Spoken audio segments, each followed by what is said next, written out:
click on the subscribe button, and press the bell icon, to never miss any updates.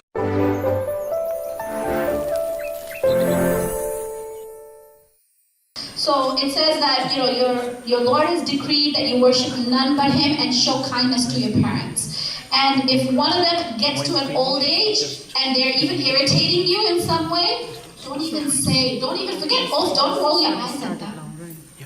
They're your parents, they have that right. Allah Ta'ala says in another ayah of the Quran, He says, we've enjoined on humans kindness to their parents. It is a command. These aren't choices. Nowhere does it say, be good to your parents if they're good to you. Be kind to your parents if they do justice to you. There's no if. It just says, be good to your parents, period. Okay? So I just wanted to establish that premise, because many people think my mother's this way, my father's this way, they're this, they're that, they're mean to me, they're harsh to me, they don't get me, they don't understand me. It doesn't matter. Even if they're hitting you, which unfortunately in our culture, it's allowed. It's whatever. It is, but it is. It's part of our culture. Even if they do hit you, right? There is, and mind you, hitting is not in Islam. Those of you who are parents here, hitting, our Rasul sallallahu alaihi wasallam never raised his hand on anybody. He didn't even shout at people, especially children. Okay, so hitting, even psychologically, parents, it's just a way of getting your own frustration out. It doesn't teach the child anything. It shows the child that when you are big and I can take out my anger on you because you are little. That's what you're teaching your child. So that child will, guess what? Somebody's going to be younger than them, somebody's going to be smaller than them, and that child will take out their anger the same way, because that's how they've seen that. When you get angry, it doesn't matter. You can curse, you can say mean things, you can hit, you can break. That's how you show anger. So, but that's another talk. Okay. So given that premise that we cannot be disrespectful to our parents, I also have learned in my life, you can't have your feet in two boats.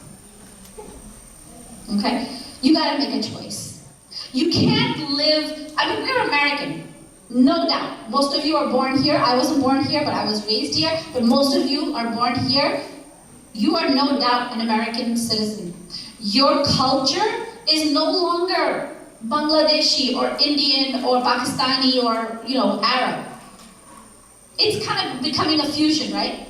It's becoming a mix.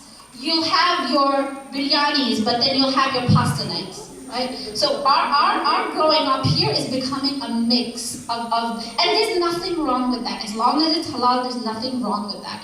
If you choose to wear an abaya from back home, or you choose to wear a long dress, or however you choose to cover your modesty, is up to you.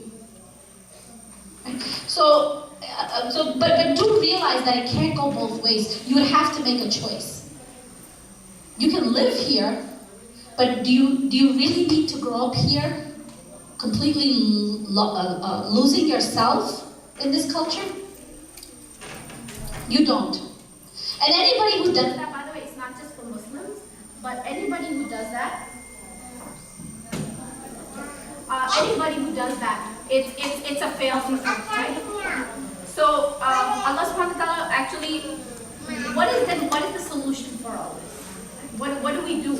We have to respect our parents. We don't want to lose our identity. We don't want to lose ourselves in this part of the world. So what do? Oh, is that right? So one of the things that don't like you. Is that again? It's a magic.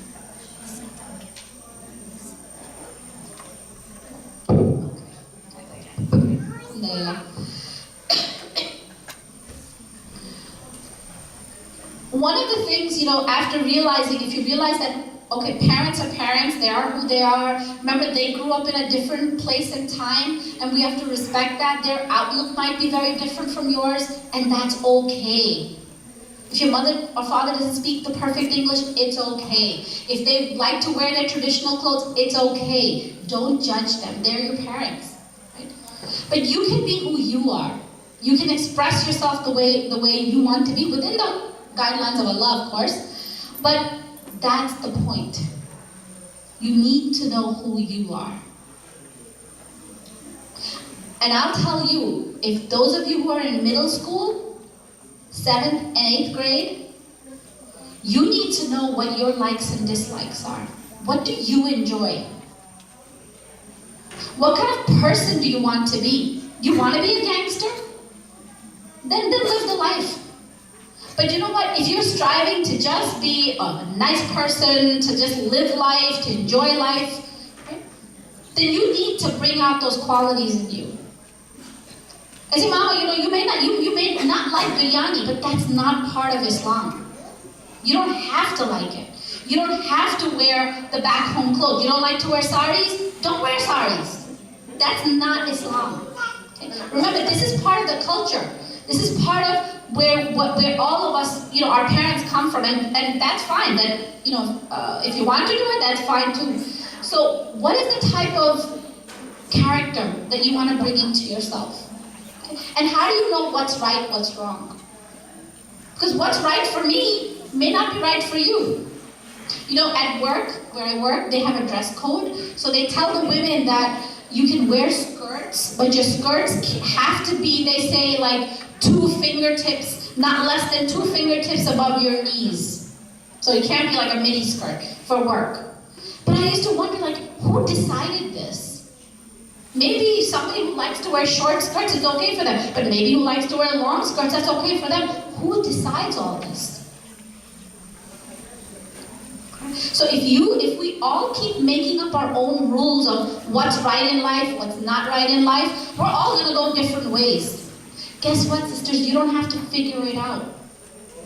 You don't have to figure it out. Alhamdulillah, most of you, if not all of you, were born into a way of life that's already told you, hey, it's like, it's like taking a test, literally, and you have the notes in front of you. You have the answers in front of you. Would you copy those answers or not? If I give you a test and I say, here are the answers, would you copy those answers or not? Oh, you wouldn't. That's because you don't want to cheat. But I'm just saying, but if I tell you, look, you want to pass this test, here are the answers, just write the answers on the paper, you're fine. How many of you would do that? Absolutely, I would. Think it's not about cheating. It's not about cheating.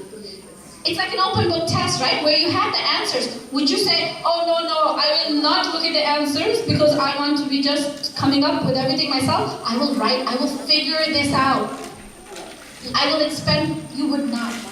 And this is the thing that most of us don't appreciate. As we're entering into Ramadan, this is the month of the Quran. And so literally the Quran is your answer key. It's not a cheat sheet, it's your answer key. Don't make this harder on yourself than it is. You're taking a test, he's giving you the answers. Take them. But you know what? You're not going to know until you know. Ask questions. Allah subhanahu wa ta'ala encourages us to ask questions. But you know what? Then learn. And once you learn and understand, then implement it in your life. So, what are the qualities that, for example, Allah subhanahu wa ta'ala tells us in the Quran, right? And we see from our Prophet sallallahu alaihi wasallam's life, one of the characteristics you need to have as a person is that you're truthful. A Muslim cannot be a liar. Regardless of, even if they've done evil, you have to tell the truth. Okay? So, but how would you know this? How would you know that telling the truth is a valued quality? The Quran tells you again, and from the Hadith. Okay? Or another quality that the Prophet ﷺ has was being trustworthy. Okay? Whatever was given to him, whether it was an amana, whatever he said that he would do, even if he said, I'm going to come to your house tomorrow, he will show up. Not that, oh yeah, I thought about it, I didn't want to come. Okay? So and there are other qualities that you'll see as you read the Quran. It talks about having patience. He says Allah is with those that who have patience, that when things are going tough for you and your parents are being harsh and they are yelling at you and they're being really tough with you, you gotta have that patience. The nafs tells you like, oh, I could just yell back at her. I could talk back at her. Some of you might be getting taller than your parents. But Allah subhanahu wa ta'ala says, none is granted goodness except those who are patient. And I am with the people that are patient. Okay? So the Quran actually tells you how to fix these problems. What are you facing in life? But sisters, if until and unless you know who you are, what you want out of life, it's not going to happen. If you're going to come home and listen to your parents and say, oh my God, they're telling me I should be wearing, shalwar kameez, and I should be eating this, and I should be doing that, and then I go to school, and then my friends are saying, no, but to be cool, you need to know who's on The Voice, and who's doing the dance, and what, floss stuff is in. What the Fortnite. So there's a whole different. So what's going to happen is, if you don't know who you are, guess what's going to happen when you keep going to different environments? What are you going to do? What are you going to do? You're going to be like a chameleon. Wherever you go, you're going to take the color of that person, that surrounding. So if they're listening to music, you're like, oh yeah, sure, I'm with my friends right now, just because they're all listening to it, I'll listen to it. Oh wait, my parents are telling me this, okay, I'll do this, I'll do that. Oh wait, my uncles are telling me this. When did the time come when you start realizing this is what I want to do? I know I need to do this. I don't want to be this type of person. When does that happen for you? Your parents are not around forever. Tomorrow, may Allah, well, it's going to happen. Death is a certainty for all of us. When your parents pass away, even if they did right now, are you in a position where you could be your own person? You could step up to the plate and say, okay, I can take decisions on my own? I see her shaking her hand. I'm sure it's not her. It's most of us feeling this way. No, I can't. As parents, we need to realize that we need to keep allowing that increased freedom and trust, because as our teenage girls are coming into their own, we need to step back and let them, take the lead. And sometimes they'll make silly decisions. And you know what? We make silly decisions too. I still make mistakes. I still break dishes when I'm cleaning up. It happens. It's not just you. Okay? So, you have to start to know who you are, and who you are has already been told to you in the Quran. Allah subhanahu wa ta'ala is telling you, if you want to be successful in this life, you need this, and this. It's really that simple. You don't have to think. He's telling you this, and you know what? And I'll tell you this from a parent's perspective, we don't want to micromanage your life. Parents look like they want to micromanage and step into anything. Who you're talking to, who you're texting, what are you doing, where you're sitting, what are you wearing, take this off, put on that, eat this, you didn't eat enough, eat more. We want to, but after a while we get really tired. And we have multiple kids. So the faster you start showing your parents that you can manage your own self and you can make decent decisions, they'll start to back off. They will back off. But if you're showing your parents you're not sure of who you are, you don't know where you want to go in life, you don't know if this, you go to your friends, you become this, your parents are not going to trust you. Okay? So first, get to know who you are, strengthen your relationship with your Creator, because at this point in your life, it's not mom or baba. If they don't wake you up for Fajr, it's not on them. It's up to you. You're an adult. You're past puberty, you're an adult. Even if you're 13, even if you're 12, you're an adult. It's your job to wake up for Fajr. Okay? So, alhamdulillah, we'll find all the, I'll be done in 2 minutes, second. We'll find, inshallah, all our answers in the Quran for ourselves, but we have to take the time to learn it. Okay? If those of us parents that are here, you have to realize we can't treat our teenage daughters the way we treat our elementary school kids. If we have 3, 4, 5-year-old kids at home, you can't treat them the same way. Okay? In Islam, we are told that up to the age of 7, we should allow the child to play and explore. From 7 to 14, the child should be educated. And from 14 onwards, we should become a friend to them. Okay, so if we want our daughters to be strong and stand up, and daughters, if you want to have a backbone as you live in the society that's pushing you this way, pushing you that way, should I go this way? Should I be depressed? I'm so sad. You don't need to. Take the hand of Allah subhanahu wa ta'ala. It's the strongest handhold. Figure out who you are. Figure out what you want to do, what you like, who you want to hang out with, who you want to push away. And you'll see life will start to, this whole idea of depression, sadness, hurting ourselves, whatever it is, it will start to come together for you. I promise you that. Because I was a teenager once, and we all passed through it, and I have teenagers myself.